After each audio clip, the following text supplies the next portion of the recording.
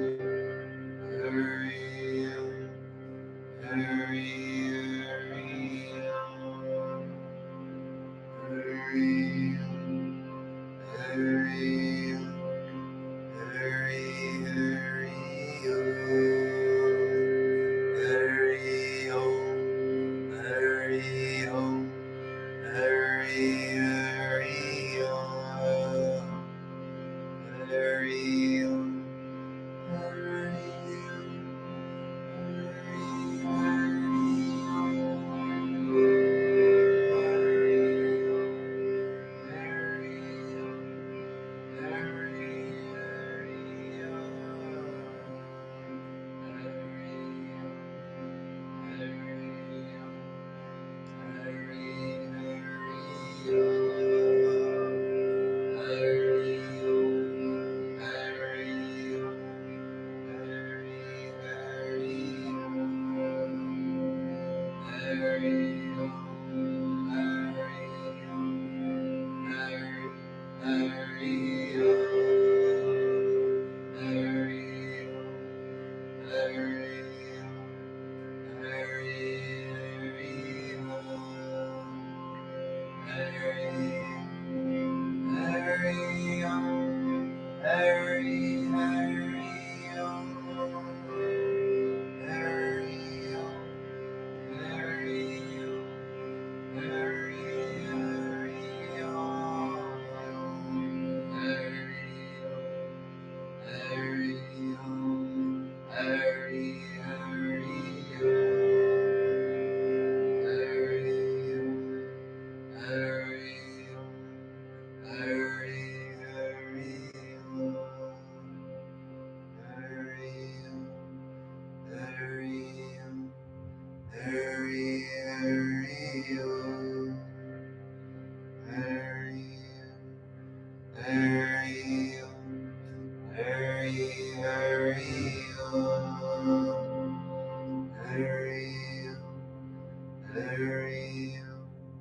Hari Hari Om, Hari Om, Hari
Lead us from untruth to truth.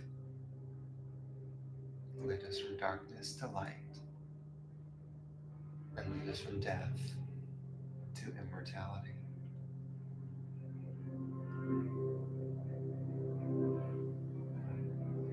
Guru Brahma, Guru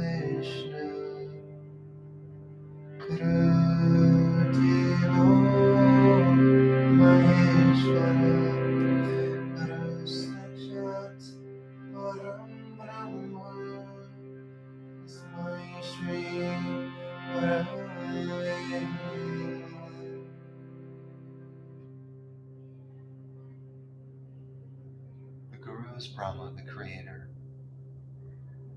The Guru is Vishnu, the sustainer.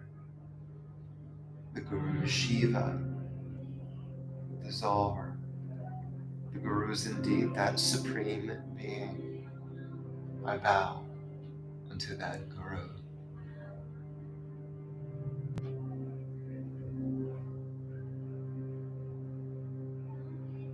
Tvameva Mata Javita Tvameva Meva Bandus Jasaka Tvameva Meva Vidya Vidam Tvameva Meva Sarvam Mama Deva Deva.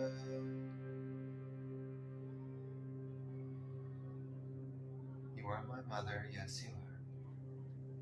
You are my father, yes you are. You're my friend, you're my wealth, you're everything to me. You're my God of gods.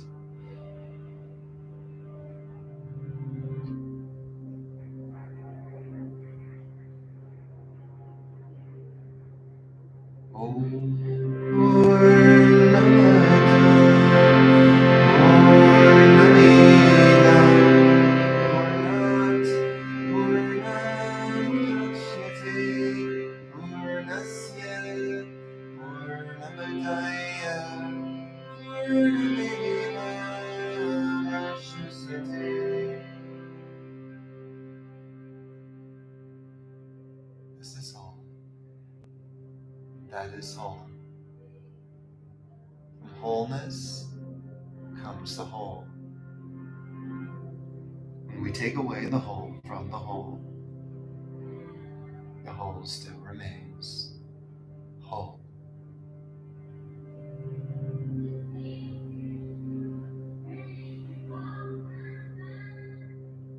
Placing our hands in prayer position in front of our heart, we'll chant the mantra Om Shanti Shanti Shanti, sending peace to all beings in this world.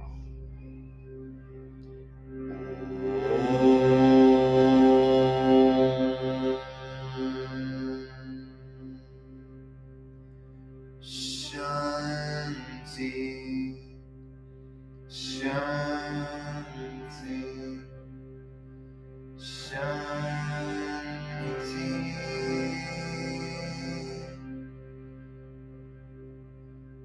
Peace, peace, peace. Be unto all.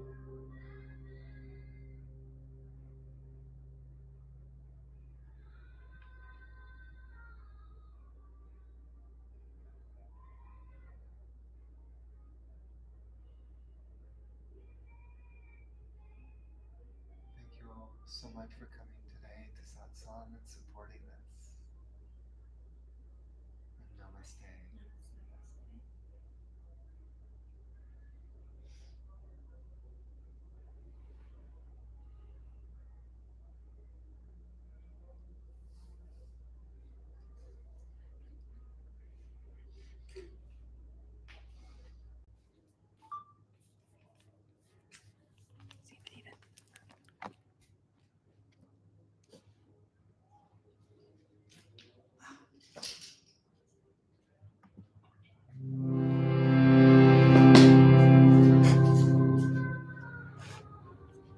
Thanks for joining us. I don't know how to do YouTube Live, but I think